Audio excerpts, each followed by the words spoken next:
नमस्कार विद्यार्थी मित्रांनो.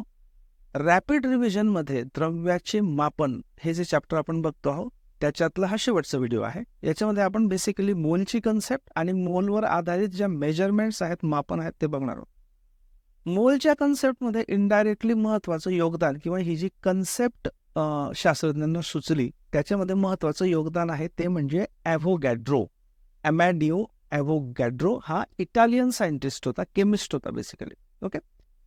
ॲव्होगॅड्रोने काय म्हटलं, इक्वल व्हॉल्युम्स ऑफ गॅसेस, म्हणजे समजा 2, 3, 4 कितीही, आपण 2 घेऊ एक्झाम्पल म्हणून. 2 वेगवेगळे गॅसेस घेतले, 2 वेगवेगळे गॅसेस, त्यांचं इक्वल व्हॉल्यूम म्हणजे समान आकारमान.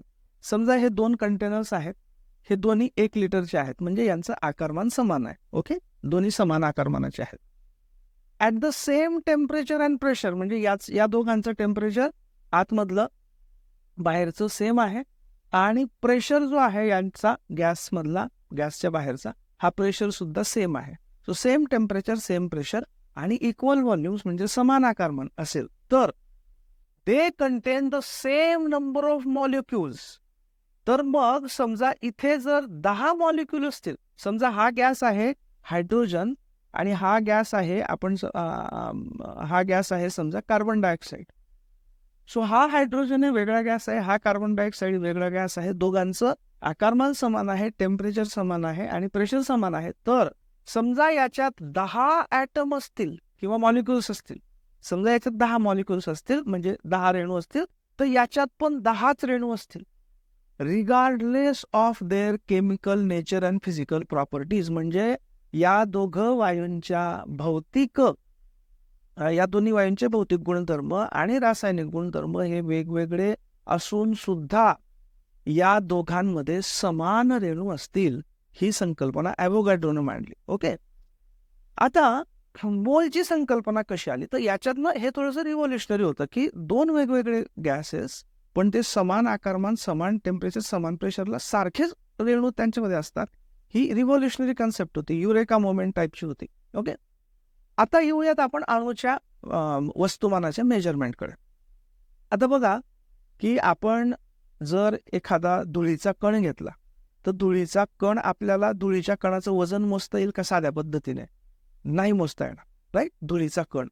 मग विचार करा की अणू, एका धुळीच्या कणामध्ये लाखो अणू असू शकतात, तर त्या एका अणूचं वजन कसं मोजायचं? ते शक्यच नाही नॉर्मल कंडिशनमध्ये.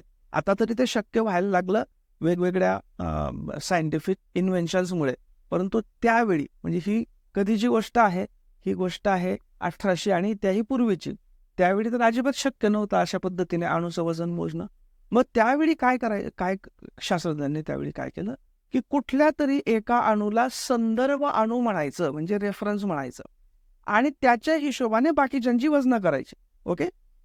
म्हणजे जसं आपण पूर्वी काय करायचो, हातभर लांबी हे म्हटलं जायचं की संदर्भ होती, हातभर लांबी. मग एखादा दोर किती लांब आहे, तर 4 हात लांब आहे.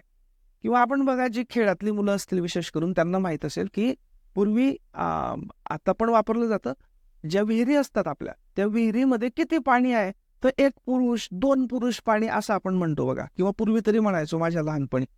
तर त्याच्यात काय, 1 पुरुष ह्या रेफरन्स घेतला, मग त्या हिशोबाने 2 पुरुष एवढं पाणी, 1.5 पुरुष पाणी, 4 पुरुष पाणी असं. ओके, या पद्धतीने. सो इथे सुद्धा शास्त्रज्ञांनी एक संदर्भ अणू घ्यायचं निश्चित केलं. तो संदर्भ अणू सुरुवातीला घेतला गेला होता हायड्रोजन, कारण हायड्रोजन हा सगळ्यात हलका अणू आहे. ओके, हायड्रोजन अणू, तर याला रेफरन्स केलं गेलं.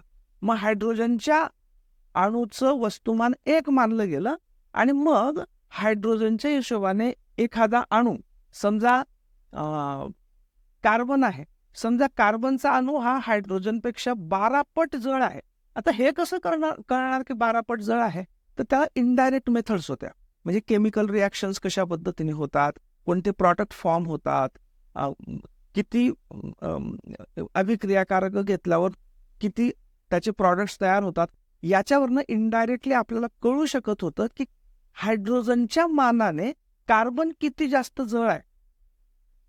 मग कार्बन 12 पट जड आहे साधारणतः, मग हायड्रोजनला 1 मानलं तर मग कार्बन किती झालं, कार्बनचं वस्तुमान 12 युनिट झालं. या पद्धतीने नायट्रोजन आहे समजा, तर नायट्रोजन असं आलं की नायट्रोजनचा जो अणू आहे हा साधारणतः हायड्रोजनच्या 14 पट जड आहे. मग नायट्रोजनचं वस्तुमान काय येईल? 12 युनिट या पद्धतीने. तर सुरुवातीला हायड्रोजन अणू हा रेफरन्स होता. नंतर प्रॉब्लेम काय झाला की हायड्रोजन अणू जर वापरला रेफरन्स म्हणून तर मग अनेक मूलद्रव्यांची सापेक्ष वस्तुमानं ही अपूर्णांकात यायला लागली. आता बघा, हे जे कार्बनला आपण 12 म्हणतो, नायट्रोजनचं वस्तुमान नायट्रोजनचं 14 म्हणतो, ही वस्तुमानं सापेक्ष आहेत. कारण काय?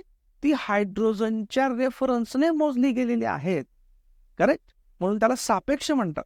आणि जर खरंच एखादी वस्तू ज्यावेळी खरंच तराजूमध्ये टाकून मोजली जाते ते निरपेक्ष वजन असतं. ओके, एनिवेज, सो हायड्रोजनचा अणू जर वापरला तर काही मूलद्रव्यांची सापेक्ष वस्तुमानं ही अपूर्णांकात यायला लागली.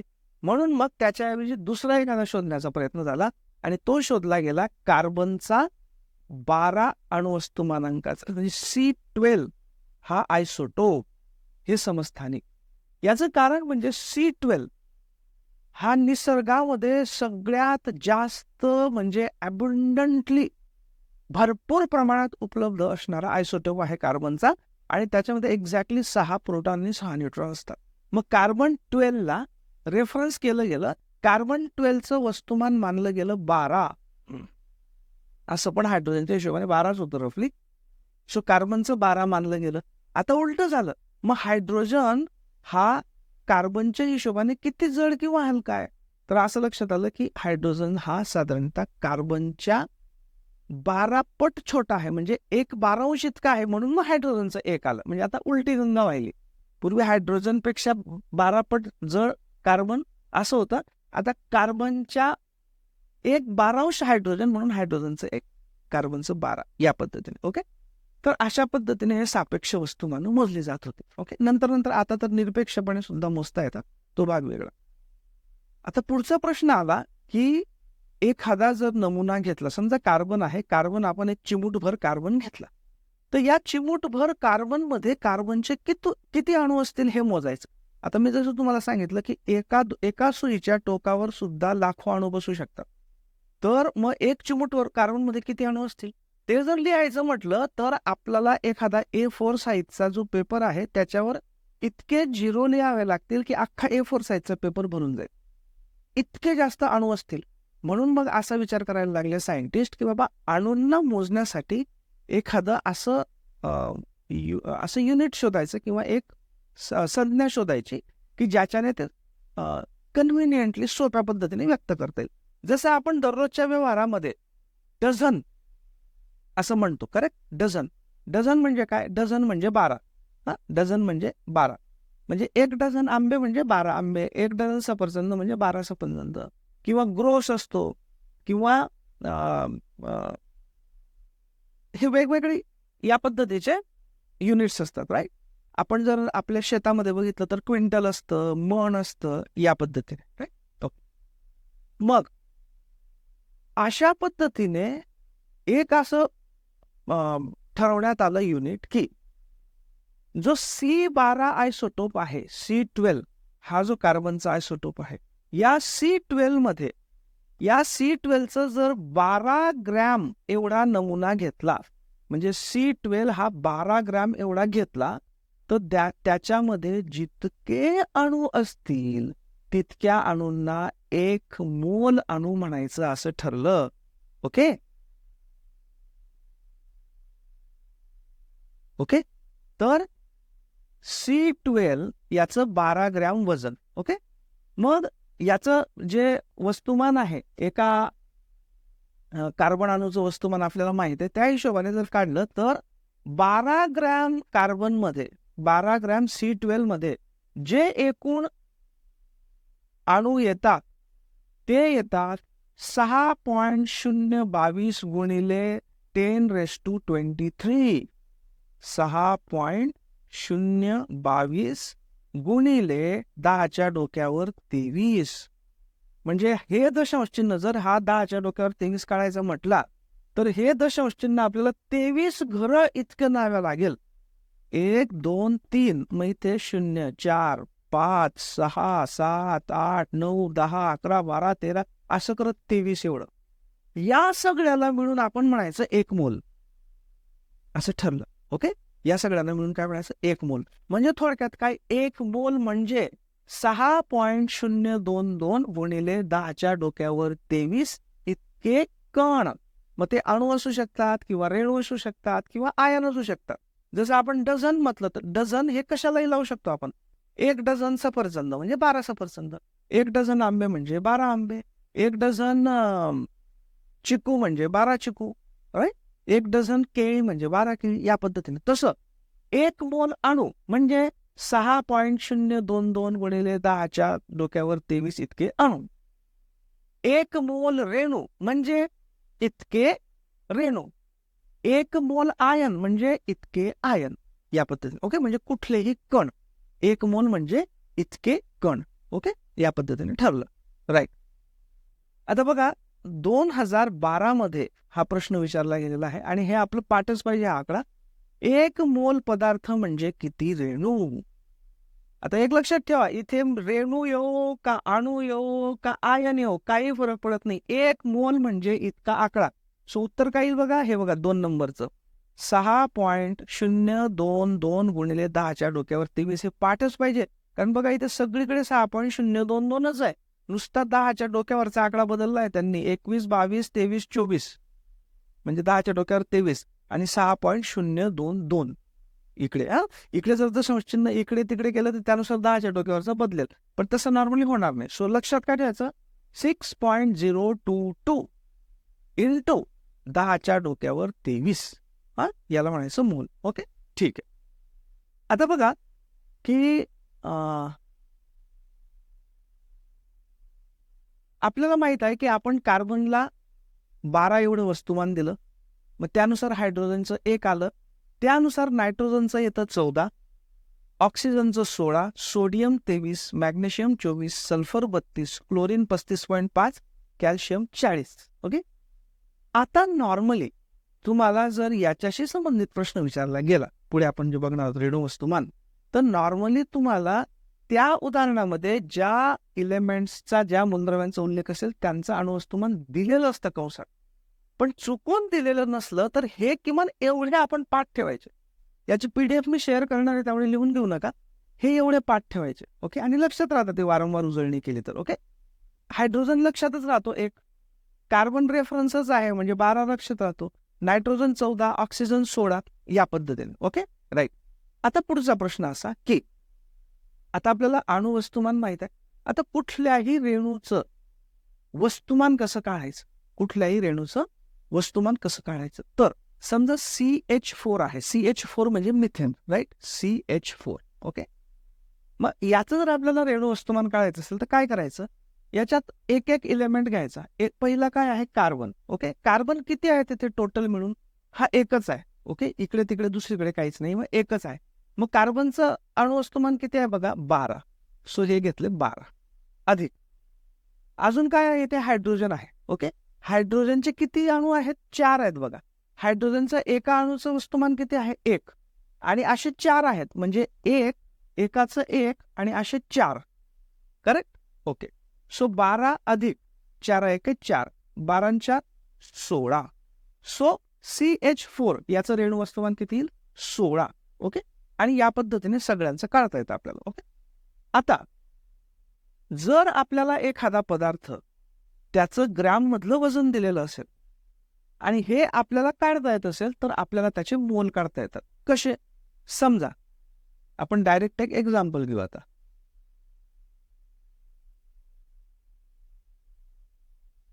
समजा 36 ग्रॅम पाणी आपल्याला दिलेलं आहे. किती, 36 ग्रॅम पाणी. म्हणजे आपल्याला कोणत्या एक गोष्ट काय दिलेली आहे आपल्याला महत्वाची, म्हणजे की किती ग्रॅम तो पदार्थ आहे, तर 36 ग्रॅम आहे. ओके, सो तो पदार्थाचं ग्रॅम मधलं वजन लिहून घ्यायचं. समजा W म्हणू आपण त्याला, 36 ग्रॅम. हे वजन ग्रॅम मध्येच पाहिजे, एवढं लक्षात ठेवायचं, ग्रॅम मध्येच पाहिजे. Okay, 36 gram. आता ते काय आहे, पाणी. पाणी म्हणजे काय, H2O. मग पाण्याचा आपल्याला काढायचं रेणू वस्तुमान. कसं काढायचं आपल्याला माहित आहे, आता आत्ताच बघितलं आपण. एक एक अणू घ्यायचा. हायड्रोजन घेऊ आपण आधी. हायड्रोजनचे किती अणू आहेत, 2 अणू आहेत. हा. सो दोन अणू आहेत गुणिले एका हायड्रोजनचा अणु वस्तुमान किती आहे आपल्याला माहितच आहे 1. ओके, तो तक्ता पाठ करून ठेवायचा आपण 1. सो हायड्रोजनचे झाले एकूण 2. आता दुसरा कुठला आहे ऑक्सिजन, राईट. ऑक्सिजनचे किती अणू आहेत तिथे एकच आहे म्हणजे 1 गुणिले ऑक्सिजनचं अणु वस्तुमान किती आहे बघा 16, राईट. सो 16. ठीक, ओके. सो 16 एक 16, करेक्ट. ओके, मग 16 अधिक 2 किती झाले 18. सो पाण्याचं रेणू वस्तुमान किती 18. मग जर 36 ग्रॅम पाणी दिलेलं असेल तर 36 ग्रॅम पाण्यामध्ये किती मोल आहेत पाण्याच्या रेणूंचे हे कसं काढायचं. हे जे 36 ग्रॅम आहे या 36 ग्रॅमला या रेणू वस्तुमानाने भागायचं, डिवाइड. ओके, सो 36 भागिले 18. सो 2, 18 एक 18, 18 दुने 36 म्हणजे 2 मोल एवढे रेणू असतील पाण्याचे 36 ग्रॅम पाण्यामध्ये. ओके, किती 2 मोल. Okay, right. आता 2 मोल रेणू म्हणजे टोटल रेणू किती असतील तर 1 मोल म्हणजे किती आपल्याला माहिती आहे. 1 मोल म्हणजे 6.022 गुणिले 10च्या डोक्यावर 23. हे म्हणजे 1 मोल. आणि आपले किती 2 मोल म्हणजे याला 2 ने गुणायचं. सो याला 2 ने गुणलं तर किती येईल 6 दुने 12, 12.044 गुणिले 10च्या डोक्यावर 23 एवढे ऍक्च्युअली रेणू असतील. आणि मोलमध्ये म्हटलं तर किती असतील 2 मोल. ओके, याच पद्धतीने आपल्याला प्रत्येकाचं इथे 66 ग्रॅम CO2 मध्ये किती मोल हे काढून दाखवलेलं आहे. 49 H2SO4 मध्ये किती रेणू असतील इथे काढून दाखवलेलं आहे. ते तुम्ही याच्यामध्ये बघून घ्यायचं, PDF मध्ये बघून घ्यायचं किंवा आपलं सायन्स ऑल इन वन पुस्तक आहे त्याच्यातलेच आहेत हे सगळे, राईट. आता एक ऍक्च्युअल विचारला गेलेला आपण प्रश्न बघू. हा बघा, राज्यसेवा पूर्व 2022 म्हणजे अगदी रिसेंटली विचारला गेलेला प्रश्न आहे हा. ओके, काय प्रश्न विचारला गेला हा की डॅश डॅश मध्ये सगळ्यात जास्त रेणू असतील आणि हे खाली दिलेले 250 gram iodine, 22 gram carbon dioxide, 45 gram पाणी, 10 ग्रॅम हायड्रोजन. आता एक लक्षात ठेवा की याच्यामध्ये आपल्याला काय एखादं सोपं वाटून काय उत्तर वाटू शकतं आपल्याला की बाबा ज्याचं वजन जास्त आहे त्याच्यामध्ये जास्त रेणू असतील म्हणून आपण उत्तर काय लिहून टाकू. हे बघा 250 ग्रॅम आहे इथे सगळ्यात जास्त, आपण उत्तर लिहून टाकू 250 ग्रॅम आयोडीन स्फटिक. But that will be wrong. कारण कशामध्ये किती रेणू असतील हे याच्या वजनाने ठरत नाही. तर हा आयोडीनचं मुळात वजन किती आहे त्याच्यावर ठरतं की किती रेणू आहेत, बरोबर. म्हणजे कसं बघा, समजा आपण असं बघूयात की 2 डझन केळी आणि 1 डझन टरबूज, राईट. आता याच्यामध्ये डझनामध्ये बघितलं तर केळी जास्त आहे, बरोबर. 2 डझन केळी आहे आणि डझनामध्ये बघितलं तर टरबूज 1च डझन आहे. कोणाचं वजन जास्त राहील. जर आपण या लॉजिकने गेलो की कोणाचे जास्त डझन आहेत तर आपण काय म्हणू की केळी जास्त वजनदार असतील. पण तसं आहे का नाही, कारण प्रत्येक एका केळीचं वजन कमी आहे आणि टरबूज जरी 1च डझन असला तरी एका टरबूजचं वजन जास्त आहे. त्याच्यामुळे एका डझन टरबूजचं वजन हे 2 डझन केळीपेक्षा जास्त असेल, राईट. त्याच पद्धतीने आपल्याला माहित नाही की हा आयोडीन स्फटिक किती जड आहे, पाणी किती जड आहे, कार्बन डायऑक्साईड किती जड आहे, हायड्रोजन वायू किती जड आहे. त्याच्यामुळे आपण अशा पद्धतीने याच्याने लिहू शकत नाही. तर आपल्याला केव्हाही कशात जास्त रेणू असतील किंवा कशात जास्त अणू असतील किंवा कशात जास्त मोल असतील हे जर काढायचं असेल तर आपल्याला आधी मोल काढायला पाहिजेत आणि त्या मोलवरनं ठरेल. मोल ज्याचे मोल जास्त त्याच्यामध्ये रेणू जास्त, कारण 1 मोल फिक्स आहे, राईट. ओके, सो आपल्याला माहित आहे की जर ग्रॅम मध्ये वजन दिलेलं असेल तर कशा पद्धतीने काढायचं मोल आपल्याला माहित आहे. 250 ग्रॅम आयोडीन म्हणजे काय करायचं 250 ग्रॅम वरती लिहायचं आणि त्याला कशाने भागायचं आयोडीनच्या अणुवस्तुमानांकाने. आता बघा मी सांगितलं तुम्हाला की इथे आयोडीनचं प्रश्नामध्येच दिलेलं आहे, आपल्याला लक्षात ठेवायची गरज नाही. सो 250 भागिले 127 किती येईल हे बघा. 127 दुने किती होतात 7 दुने 14, 1 2 दुने 4 आणि 1 5, साधारणतः 250च्या आसपास होतात. म्हणजे अंदाजे हे 2 मोल आहे. ओके, ठीक आहे. 250 ग्रॅम आयोडीन म्हणजे 2 मोल. 22 ग्रॅम कार्बन डायऑक्साईड 22 ग्रॅम वरती लिहिलं, खाली कार्बन डायऑक्साईड. आता CO2 बरोबर. एक कार्बन म्हणजे किती इथे दिलेलं आहे बघा 12 आणि 2 ऑक्सिजन. एक ऑक्सिजन म्हणजे किती 16, म्हणजे 16 × 32. सो किती झाले हे 44. सो कार्बन डायऑक्साईडचं किती आलं 44. सो 22 ग्रॅम कार्बन डायऑक्साईड आहे म्हणजे 22/44 बरोबर किती 22 × 22 22 × 44 1/2 म्हणजे 0.5 मोल. ओके, म्हणजे अर्धा मोल. सो बघा आयोडीनचे किती आले 2 मोल, कार्बन डायऑक्साईडचे किती आले 0.5 म्हणजे अर्धे मोल.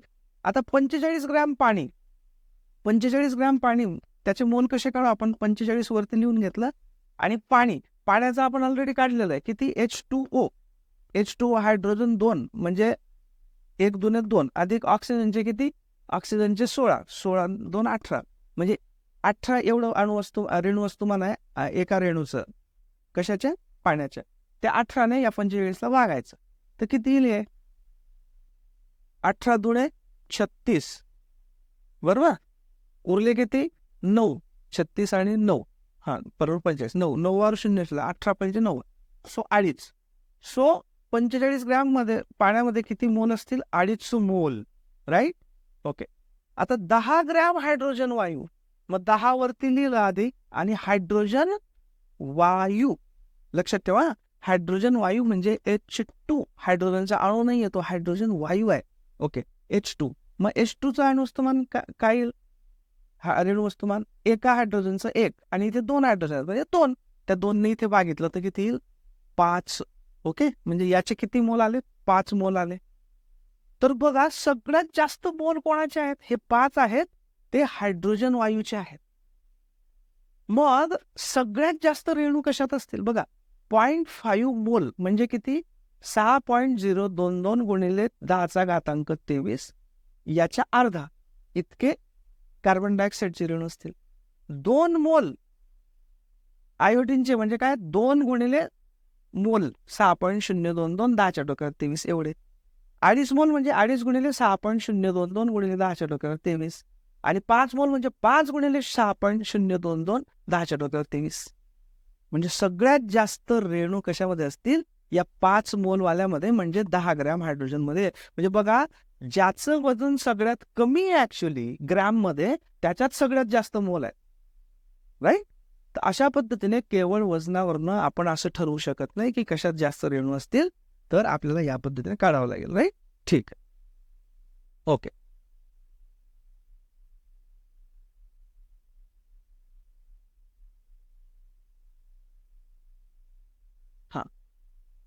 आता बघा पुढचं एक कन्सेप्ट आहे ती म्हणजे मास बाय व्हॉल्यूम टक्केवारी. मास बाय व्हॉल्यूम टक्केवारी याचं जे सूत्र आहे ते सूत्र डायरेक्ट लक्षात ठेवायचं. या मास बाय व्हॉल्यूमला W/V असं पण म्हणतात. W म्हणजे माससाठी वापरतात, वेट माससाठी इंटरचेंजेबल वापरतात. सो W/V म्हणजे volume. Okay, mass by volume. Okay, याचं सूत्र काय आहे, द्राव्याचं वजन ग्रॅम मध्ये. आता आपण काय करू, हे द्राव्य द्रावक द्रावण हे लक्षात ठेवायला थोडंसं कन्फ्युजिंग आहे. म्हणून काय करायचं आपण, आपल्याला एक्झाम्पल माहित आहे, आपलं हे मीठ आहे, हे पाणी आहे आणि हे मीठ या पाण्यात टाकून तयार होणारं मिठाचं पाणी आहे. ओके, सो जे मीठ आहे ते म्हणजे द्रावक असतं, द्राव्य असतं. मग आपण द्राव्याला मीठ म्हणू सिंपल लक्षात राहण्यासाठी.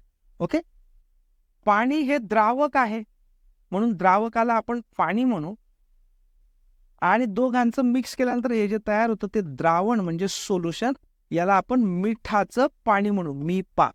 ओके, सो द्राव्याचे वजन ग्रॅम मध्ये म्हणजे मिठाचं वजन ग्रॅम मध्ये भागिले द्रावणाचे एकूण आकारमान. द्रावण म्हणजे काय, हे मिठाचं पाणी मिपा, नुसतं पाणी नाही, नुसतं पाणी द्रावक असतं, आपल्याला द्रावण दिलेलं आहे. सो मीठ ग्रॅम मध्ये बघा मास बाय व्हॉल्यूमचा फॉर्म्युला काय, मीठ ग्रॅम मध्ये भागिले मिठाचं पाणी कशामध्ये, मिलीलीटर मध्ये, कारण खाली आकारमान आहे आणि याच्यामध्ये ते मिलीलीटर मध्ये वापरलं जातं. आणि मग याला 100ने गुणायचं की आपल्याला मिळेल मास बाय व्हॉल्यूम टक्केवारी. वरती मास खाली व्हॉल्यूम, मास ग्रॅम मध्ये आणि व्हॉल्यूम म्हणजे आकारमान मिलीलीटर मध्ये, आणि वरती मीठ खाली मिठाचं पाणी, एवढं लक्षात ठेवा. ओके, उदाहरण घेऊ आपण एक. बघा, 50 ग्रॅम साखर पाण्यामध्ये अशा रीतीने विरघळली आहे की एकूण द्रावणाचे आकारमान 500 ml असेल. 50 ग्रॅम साखर म्हणजे आपल्या मिठाच्या ऐवजी इथे साखर आहे, सो 50 ग्रॅम आहे ती, आणि ती पाण्यात विरघळवलेली आहे. आणि मग जे साखरेचं पाणी तयार झालंय, द्रावण, साखरेचं पाणी, नुसतं पाणी नाही, दोघं मिक्स केल्यानंतर त्याचं आकारमान 500 ml आहे, 500 मिलीलीटर. आपलं सूत्र काय, मास आणि मास बाय व्हॉल्यूम टक्केवारी काढायची. तर मास बाय व्हॉल्यूमचं सूत्र काय, वरती काय, साखर ग्रॅम मध्ये किंवा मीठ ग्रॅम मध्ये, इथे साखर आहे म्हणून साखर, साखर ग्रॅम मध्ये, ही ग्रॅम मध्येच दिली म्हणजे काही चेंज करायची गरज नाही, 50 ग्रॅम. आणि साखरेचं पाणी पाहिजे आपल्याला, नुसतं पाणी नाही, पण सुदैवाने इथे साखरेच्या पाण्याचंच आकारमान दिलेलं आहे 500 ml, आणि ते आपल्याला मिलीलीटर मध्ये पाहिजे, मिलीलीटर मध्येच दिलेलं आहे म्हणून 500, सो 500 मिलीलीटर. याला कशाने गुणायचं, 100 ने गुणायचं, राईट. सो हा शून्य गेला, हा शून्य गेला, हा शून्य गेला, हा शून्य गेला, 5 1 5, 5 10 50, सो 10% मास बाय व्हॉल्यूम ही आली टक्केवारी. Okay, so this is mass by volume टक्केवारी. आता पुढचं मोलॅरिटी. मोलॅरिटी, हा, आता हे रिलेशन मध्ये लक्षात ठेवायचे की काय बदल होतात, त्याच्यामुळे तुम्हाला सोपं पडेल. मोलॅरिटी मध्ये काय, वरती द्राव्याचे मोल, मोलॅरिटी मध्ये द्राव्याचे मोल, मोल्यामध्ये मोल येतं म्हणून द्राव्याचं मोल, असं लक्षात ठेवायचं. मोलॅरिटी मध्ये मोल येतो म्हणून वरती द्राव्याचं मोल म्हणजे मिठाचे मोल, वरती काय, मिठाचे मोल, आणि खाली द्रावणाचे लिटर मध्ये आकारमान, म्हणजे खाली मिठाचं पाणी मिपा, पण ते कशामध्ये, लिटर मध्ये, लक्षात घ्या. सो मास बाय व्हॉल्यूम मध्ये काय होतं, मास बाय व्हॉल्यूम मध्ये पण वरती द्राव्य होतं, खाली द्रावण होतं, म्हणजे वरती मीठ होतं, खाली मिठाचं पाणी होतं, पण वरती ग्रॅम मधलं वजन होतं आणि खाली मिलीलीटर मध्ये आकारमान होतं. मोलॅरिटी मध्ये वरती काय आलं, वरती आलं ग्रॅमच्या जागेवर मोल, आणि खाली आलं मिलीलीटरच्या ऐवजी लिटर, असं लक्षात ठेवायचं. Okay, right. सो आता एक आपण एक्झाम्पल घेऊ. 4 gram NaOH, okay, 4 gram NaOH पाण्यात विरघळून 250 ml एवढे द्रावण बनवले, तर त्या द्रावणामधील NaOH ची मोलॅरिटी किती असेल. मोलॅरिटी विचारले, मोलॅरिटी म्हणजे वरती मोल, म्हणजे वरती काय, NaOH चे मोल पाहिजेत वरती, आणि खाली काय, NaOH चं जे सोल्युशन तयार झालं, द्रावण तयार झालं, त्या द्रावणाचं लिटर मधलं आकारमान. ओके, ठीक आहे. तर हे मग आता आपल्याला दिलेलं काय आहे, आपल्याला दिलेलं आहे की 4 ग्रॅम NaOH आहे, 4 ग्रॅम NaOH. आपल्याला पाहिजे NaOH चे मोल, पण आपल्याला ग्रॅम वरून मोल कसं काढायचं आपल्याला माहित आहे. कसं काढायचं, ग्रॅम मधलं वजन घ्यायचं वरती, आणि खाली NaOH चा रेणू वस्तुमान घ्यायचं. ओके, आता Na किती आहे, Na चा अणुवस्तुमान, Na सोडियम, हा बघा 23. ओके, O किती, 16, आणि H किती, 1, राईट. सो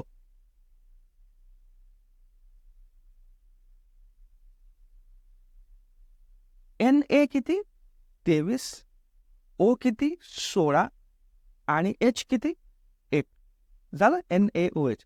6 1 7, 7 3 10 0, 1 2 2 4, 40, सो भागिले 40. ओके, सो 4 भागिले 40 किती, म्हणजेच 1 भागिले 10, 4 1 4, 4 10 40, 1 दशांश म्हणजे 0.1 इतके मोल आले NaOH चे. ओके, मग ते मोल आपण इथे घेतले, किती आलं वरती, 0.1, आणि खाली द्रावणाचं लिटर मध्ये आकारमान. आता इथे द्रावणच दिलेलं आहे आपल्याला, त्यामुळे त्याचा काही प्रॉब्लेम नाही, पण इथे मिलीलीटर मध्ये दिलेलं आहे. मिलीलीटरला आपल्याला कशामध्ये कन्वर्ट करावं लागेल, लिटर मध्ये. मिलीलीटरला लिटर मध्ये जर कन्वर्ट करायचं असेल तर काय करतात, 1000 ने भागतात. म्हणजे 250 भागिले 1000. ओके, म्हणजेच किती? 1 2 3 इकडे घेतले, 3 शून्य आहेत ना, म्हणून 3 1 2 3 म्हणजे 0.250. ओके, यांना सरळ करण्यासाठी इकडे पण 1000ने गुणून घेतलं आणि इकडे पण 1000ने गुणून घेतलं. ओके, वरती आलं 100 भागिले खाली आले 250. ओके, सो त्याचं उत्तर येईल 0.4. सो काय असेल त्याची मोलॅरिटी? 0.4. क्लिअर? सिंपल. आता पुढचं आहे मोलॅलिटी. वरती काय होतं? मोलॅरिटी, आता मोलॅलिटी. सो आरच्या जागेवर इकडे एल आहे. ओके, ठीक आहे. मोलॅलिटीचं काय आहे बघा. वरती आहे द्राव्याची मोल संख्या, म्हणजे मोलॅरिटी आणि मोलॅलिटीमध्ये वरचं सेम आहे, द्राव्य मोलमध्ये. क्लिअर? खाली काय आहे? खाली आहे द्रावकाचे किलोग्रॅम मधील वस्तुमान. मोलॅरिटीमध्ये काय होतं? मोलॅरिटीमध्ये होतं द्रावण. खाली बघा, मोलॅरिटीमध्ये काय होतं? द्रावण. पण मोलॅलिटीमध्ये काय आहे? द्रावक, म्हणजे आपल्या एक्झाम्पल मधलं फक्त पाणी. ओके, आणि मोलॅरिटीमध्ये लिटर मधलं आकारमान होतं, पण मोलॅलिटीमध्ये किलोग्रॅम मधलं वस्तुमान आहे. म्हणजे मोलॅरिटी आणि मोलॅलिटी याच्यामध्ये 2 फरक आहेत, एवढं लक्षात ठेवा. पहिला मुद्दा जो वरचा आहे, म्हणजे न्यूमरेटर, अंश, याच्यामध्ये काही फरक नाही, हे पहिलं लक्षात ठेवायचं. खाली फरक आहे आणि खाली 2 फरक आहेत. मोलॅरिटीमध्ये द्रावण आहे, मोलॅलिटीमध्ये द्रावक आहे. म्हणजे मोलॅरिटीमध्ये मिठाचं पाणी आहे, मोलॅलिटीमध्ये नुसतं पाणी आहे. ओके, आणि मोलॅरिटीमध्ये ते जे मिठाचं पाणी होतं त्याचं लिटरमधलं आकारमान होतं, पण मोलॅलिटीमध्ये नुसत्या पाण्याचं किलोग्रॅम मधलं वजन आहे किंवा वस्तुमान आहे. Okay, right? हा फरक लक्षात ठेवायचा. मग एक एक्झाम्पल आपण बघू. Calculate the molality of 200 gram of NaOH. म्हणजे 200 ग्रॅम NaOH आहे, dissolved in 150 gram of pure water. म्हणजे 150 ग्रॅम एवढ्या शुद्ध पाण्यामध्ये ते विरघळवलं आहे. म्हणजे याचा अर्थ NaOH काय आहे? NaOH म्हणजे आपलं मीठ आहे, म्हणजे द्राव्य आहे. ओके, सो द्राव्य किंवा मीठ हे किती दिलेलं आहे? 200 ग्रॅम दिलेलं आहे. ओके, आणि 150 ग्रॅम प्युअर वॉटर आहे, त्याच्यात मिक्स केलंय, म्हणजे आपल्याला फक्त पाणी दिलेलं इथे. NaOHचं पाणी नाही, नुसतं पाणी. आणि आपल्याला मोलॅलिटीमध्ये नुसतं पाणीच पाहिजे असतं, किंवा म्हणजे नुसतं द्रावक असू शकतं. पाणीच असेल असं नाही, ते ॲसिटिलीन असू शकतं, अल्कोहोल असू शकतं, जो कोणी द्रावक असेल तो. सो द्रावकाचं आपल्याला काय पाहिजे असतं? किलोग्रॅम मधलं वजन. इथे कशात दिलेलं आहे? ग्रॅम मध्ये दिलेलं आहे. सो द्रावकाचं किलोग्रॅम मधलं वजन पाहिजे. म्हणजे 150 ग्रॅमला आपल्याला 1000ने भागावं लागेल, तेव्हा आपल्याला इतके केजी मिळतील. ओके, कारण आपल्याला केजी मध्ये पाहिजे. ओके, आता आपल्या सूत्रामध्ये काय? मोलॅलिटीच्या सूत्रामध्ये वरती काय आहे? द्राव्याचे मोल, आणि खाली काय? द्रावकाचं किलोग्रॅम मधलं वजन. क्लिअर? हे तर आपल्याला किलोग्रॅम मध्ये येऊन गेलं 150 भागिले 1000. ओके, आता आपल्याला काय पाहिजे? आपल्याला पाहिजे द्राव्याचे मोल. द्राव्याचं आपल्याला वजन माहित आहे ग्रॅम मध्ये, मग आपल्याला मोल कसे काढायचे माहित आहे. हे ग्रॅम मधलं वजन घ्यायचं 200 भागिले हे NaOH आहे, म्हणजे NaOHचं रेणू वस्तुमान घ्यायचं. NaOHचं रेणू वस्तुमान आत्ताच आपण काढलं होतं, इकडे बघा किती काढलं होतं? 40, राईट? सो 40 इथे 0 गेला, 0 गेला, 4 1 4, 4 5 20. म्हणजे किती मोल आले बाळांनो? 5 मोल आले. झालं. मग द्राव्याचे मोल किती आले? 5 भागिले द्रावकाचं केजी मधलं किती? 150 भागिले 1000. आपल्याला माहित आहे भागिलेच्या भागिले असतो तो गुणिले होऊन जातो, म्हणजे हा 1000 इकडे गुणिले होऊन जाईल. करेक्ट? 0 गेला, 0 गेला. 5 एक 5, 5 त्रिक 15, 100 भागिले 3, 100 भागिले 3 म्हणजे किती? 33.3333. सो काय आलं? 33.333 मोल पर केजी. राईट, मोल पर केजी. कारण काय? मोलॅलिटीचं उदाहरण काय? द्राव्याची मोल संख्या म्हणजे वरती काय येईल? मोल पर द्रावकाचं किलोग्राम मधलं वजन म्हणजे केजी. सो मोलॅलिटीचं युनिट काय येईल? मोल पर केजी. मोलॅरिटीचं युनिट काय येईल? वरती आहे द्राव्याची मोल संख्या म्हणजे मोल पर द्रावणाचे लिटर मधील आकारमान म्हणजे खाली काय आलं? लिटर. सो मोलॅरिटीचं युनिट काय येईल? मोल प्रति लिटर. ओके, ठीक आहे.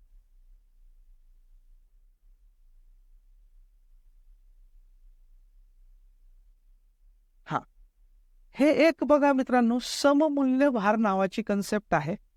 ही थोडीशी कठीण आहे, तर ती मी तुम्हाला फक्त त्याची डेफिनेशन सांगून देतो. जर त्याच्यावर अगदी सोपा प्रश्न आला तर तो अटेम्प्ट करा. जर कठीण आला तर उगाच एका मार्कासाठी आपलं डोकं फोडू नका. त्याच्याऐवजी दुसऱ्या प्रश्नांवर कॉन्सन्ट्रेट करा. सममूल्य भाराचं जे सूत्र आहे ते असं आहे: रेणू वस्तुमान भागिले व्हॅलन्सी फॅक्टर संयुजा घटक. आता बघा की जे आम्ल असतं, आम्लासाठी हा व्हॅलन्सी फॅक्टर म्हणजे विचरित हायड्रोजन आयनांची संख्या असते. उदाहरणार्थ आता H2SO4 हे आम्ल आहे. हे H2SO4चं ज्यावेळी विचरण होतं म्हणजे आयन त्याचे तयार होतात वेगळे वेगळे, तर 2 हायड्रोजन आयन तयार होतात आणि एक SO4 आयन तयार होतो. आता H2SO4 हे काय? आम्ल आहे. आम्लामध्ये किती हायड्रोजन रिलीज झाले? हायड्रोजन आयन 2, म्हणजे H2SO4 ची व्हॅलन्स फॅक्टर येतो 2. ओके, असं असतं. त्यासाठी आपल्याला हे सूत्र माहित पाहिजे. साधारणतः H2SO4 म्हणजे 2 हायड्रोजन, लक्षात ठेवा. मग H2SO4 चा सममूल्य भार काय असेल? तर सूत्र काय? रेणू वस्तुमान भागिले व्हॅलन्सी फॅक्टर. व्हॅलन्सी फॅक्टर आपण काढलं, इथे 2 आहे कारण 2 हायड्रोजन आयन तयार झाले एका H2SO4 च्या विचरणाने. सो व्हॅलन्सी फॅक्टर इथे 2 आला. मग आपल्याला काय लागेल? फक्त आता रेणू वस्तुमान. H2SO4 चं रेणू वस्तुमान किती आहे? H2 म्हणजे 1 गुणिले 2. SO4 S किती? सल्फर.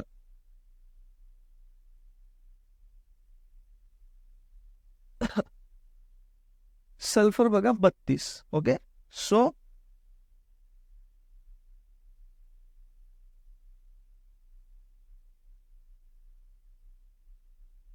बत्तीस, बरोबर. एस नंतर ओ आपल्याला माहित आहे 16, H2SO4. पण ऑक्सिजन किती आहे? 4, म्हणजे 16 गुणिले 4. सो हे 2, हे 32 आणि 16 चोक 64. 4 2 6 2 8, 6 3 9 म्हणजे 98. सो H2SO4चं रेणू वस्तुमान किती केलं? 98. आणि त्याला व्हॅलन्सी फॅक्टरने भागायचं. व्हॅलन्सी फॅक्टर आपण 2 बघितला म्हणजे भागिले 2, म्हणजे H2SO4चा सममूल्य भार आला 49. असं असतंय सममूल्य भार. तर एवढंच लक्षात ठेवा. आणि आम्लारीमध्ये काय असतं? आम्लामध्ये आपण बघितलं व्हॅलन्सी फॅक्टर म्हणजे काय, की एका त्या आम्लाच्या रेणूच्या विचरणाने किती हायड्रोजन आयन तयार होतात. मग आम्लारीमध्ये काय असतं? आम्लारीमध्ये आपल्याला माहिती आहे की OH आयन असतो. सो आम्लारीमध्ये असं असतं की एक आम्लारी रेणूच्या विचरणाने किती हायड्रॉक्सिल आयन म्हणजे OH आयन तयार होतात. जसं CaOH2 आहे, याचं विचरण होऊन 2 OH इथे OH 2 आहेतच, त्याच्यामुळे 2 OH आयन विचरित होतात, तयार होतात. म्हणजे याचं कॅल्शियम हायड्रॉक्साईडचं व्हॅलन्सी फॅक्टर किती? 2. मग कॅल्शियम हायड्रॉक्साईडचा सममूल्य भार काय येईल? कॅल्शियम हायड्रॉक्साईडचा अशा पद्धतीने रेणू वस्तुमान काढायचं, ते 74 येतं भागिले व्हॅलन्सी फॅक्टर 2 बरोबर 37. 37 हे CaOH2चा सममूल्य भार असेल. ओके, एवढंच लक्षात ठेवा. याच्या पलीकडे जाऊ नका. याच्या पलीकडे काही प्रश्नाला सोडून द्या. मग नॉर्मॅलिटी म्हणजे प्रसामान्यता. प्रसामान्यताचं सूत्र असं आहे की द्राव्याचा ग्राम सममूल्य भार जो अशा पद्धतीने काढला जातो तो भागिले द्रावणाचे लिटर मधील आकारमान. सो सिंपल जर प्रश्न आला की जिथे द्राव्याचा ग्राम सममूल्य भार असा तुम्हाला माहित आहे, भागिले द्रावणाचा म्हणजे मिठाचं पाणी, द्रावणाचं लिटर मधलं आकारमान. सो वरती येईल ग्रॅम सममूल्य भार असा आणि भागिले लिटर मधलं आकारमान द्रावणाचं. याला म्हणतात नॉर्मॅलिटी. आपण मोलॅरिटी बघितलं, मोलॅलिटी बघितलं आणि ही नॉर्मॅलिटी. तर याच्यात बाकी सगळं सिंपल आहे, फक्त सममूल्यभार आपल्याला माहित असलं पाहिजे. त्याचे अल्टरनेट एक सूत्र सुद्धा आहे, पण ते थोडंसं कठीण आहे. हेच वापरता आलं तर बघा. याच्या पलीकडे जर प्रश्न आला तर तो अटेम्प्ट करू नका, किंवा मग काही अंदाजाने उत्तर आलं तुम्हाला माहित असलं वगैरे तर लिहा, अन्यथा त्याच्यात जास्त डोकं घालून. ओके. हा एक प्रश्न विचारला गेलेला आहे 2023 मध्ये, म्हणजे रिसेंटलीच विचारला गेलेला आहे. जर 1 मोल आदर्श वायूचं आकारमान, 1 मोल म्हणजे मोल किती दिलेला आहे, मोलला आपण एन म्हणून दाखवतो. सो एन दिलेला आहे 1 मोल. आदर्श वायू, मग आदर्श वायू आहे तर आदर्श वायूचं सूत्र आपल्याला माहित आहे. आदर्श वायूचं सूत्र याच्यातल्या पहिल्या लेक्चरमध्ये आपण बघितलेले बघा. PV = NRT. P म्हणजे काय, प्रेशर म्हणजे दाब, V म्हणजे काय, व्हॉल्यूम म्हणजे आकारमान, N म्हणजे मोल, R म्हणजे वैश्विक वायू स्थिरांक, युनिव्हर्सल गॅस कॉन्स्टंट, आणि T म्हणजे टेम्परेचर. आता हे मानक तापमान आणि दाबाला म्हणजे STP, standard temperature and pressure, आपण बघितलेलं. याच्यामध्ये स्टँडर्ड टेम्परेचर म्हणजे 0 डिग्री सेल्सिअस म्हणजे केल्व्हिन मध्ये 273. सो टेम्परेचर किती असतं स्टँडर्ड, 0 डिग्री सेंटीग्रेड म्हणजे केल्व्हिन मध्ये 273, हे वापरतो आपण, 273 केल्व्हिन. आणि प्रेशर म्हणजे दाब काय असतो, स्टँडर्ड दाब हा 1 ॲटमॉस्फिअरिक प्रेशर, 1 वातावरणीय दाब. Okay, right. तर मग या 1 मोल आदर्श वायूचं STP ला जे व्हॉल्यूम आहे म्हणजे आकारमान आहे 22.4 लिटर आहे. म्हणजे व्ही किती आहे, 22.4 लिटर. तर त्यांनी म्हटलेलं आहे की सर्वंकष वायू स्थिरांक म्हणजे R म्हणजे युनिव्हर्सल गॅस कॉन्स्टंट किती येईल ते काढा. सिंपल आहे. ऍक्च्युली तसं बघायला गेलं तर हे R ची व्हॅल्यू आपण डायरेक्ट बघितलेली किती आहे, पण इथे त्यांनी काढायला सांगितले. जर आपल्याला डायरेक्ट माहित असेल तर काही कॅल्क्युलेशनच्या भानगडीत पडू नका, डायरेक्ट लिहून टाका उत्तर. नसेल तर कॅल्क्युलेशनला पण सोपंच आहे बघा. P किती आहे, 1 ॲटमॉस्फिअर, गुणिले V किती आहे 22.4, बरोबर. N किती आहे 1 मोल, R आपल्याला काढायचा आहे, T किती आहे 273. ठीक आहे. सो R बरोबर काय येईल, 1 गुणिले 22.4, हा 1 इकडे गुणाकार आहे, इकडे भागिले येईल, हा 273 इकडे गुणिले इकडे भागिले येईल. ओके. सो 22.4 भागिले 273, याचं आन्सर येतं 0.0821. आणि मग युनिट काय येईल बघा. हा R जर इकडे ठेवला आपण, इकडे राहू दिला, बाकी सगळे इकडे आणलं तर बघा, हा एक काय होता, दाब होता, त्याचं युनिट काय होतं, ATM, ॲटमॉस्फिअरिक, बरोबर. So ATM. हा 22.4 काय आहे, लिटर, सो गुणिले लिटर. आता हे भागिले म्हणजे असं. हा एक काय होता, मोल म्हणजे मोल, आणि 273 काय होतं, केल्व्हिन.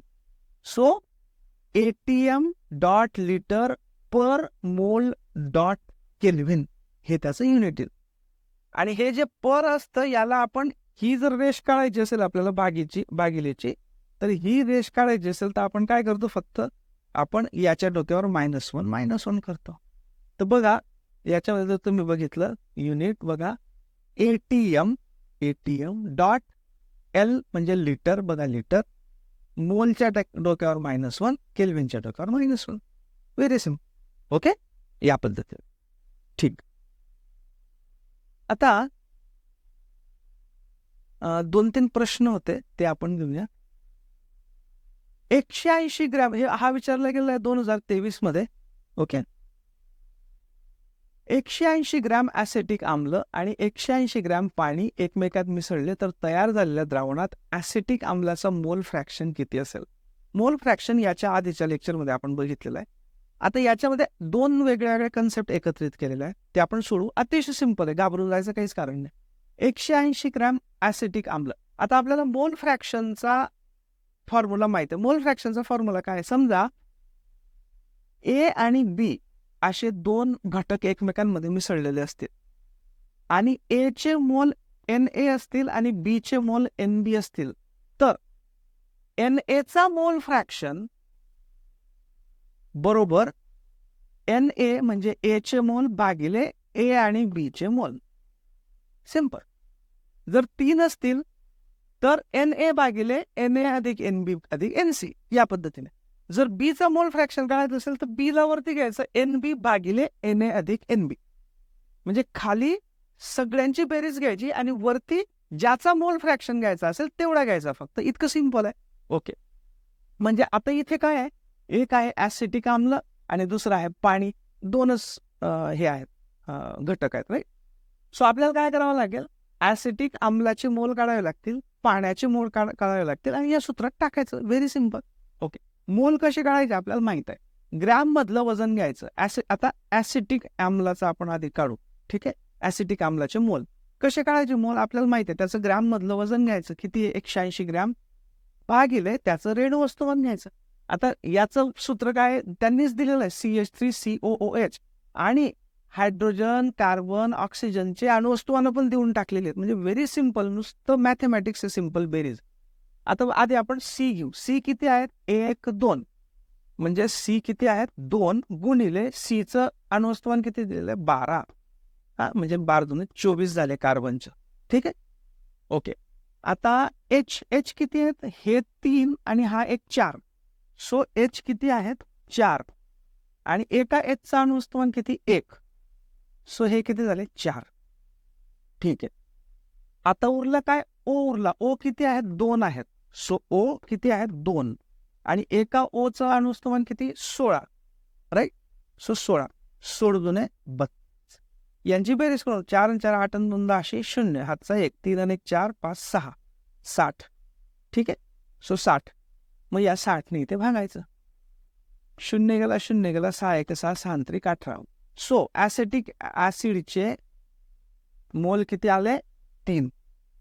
Okay, right. आता पाण्याचे मोल काढायचे आहेत आपल्याला. पाण्याचे मोल कसे काढायचे, त्याच्यासाठी पाण्याचं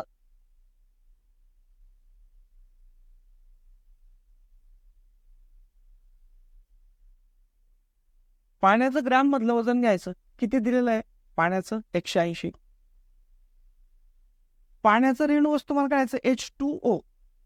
H किती 2, एक H म्हणजे 1, सो 2 आहे की 2. O किती आहे, एकच आहे. एकाचं अणुवस्तुमान किती ओचं 16. सो हे 16 आणि 2 किती 18. या 18 ने इथे भागू. 18 का 18, 18 आहे 180. म्हणजे याचे H2O चे मोल किती आले 10. ठीक आहे, ओके. आता आपल्याला मोल फ्रॅक्शन कशाचं काढायचंय बाळांनो, ऍसिटिक आम्लाचं मोल फ्रॅक्शन काढायचंय. तर सिंपल आहे, ऍसिटिक आम्लाचं जर मोल फ्रॅक्शन काढायचं असेल तर ऍसिटिक आम्लाचे मोल वरती घ्यायचे, किती आहेत ते 3, आणि खाली सगळ्या मोलची बेरीज करून टाकायची. 10 आणि 3 13. 3 भागिले 13.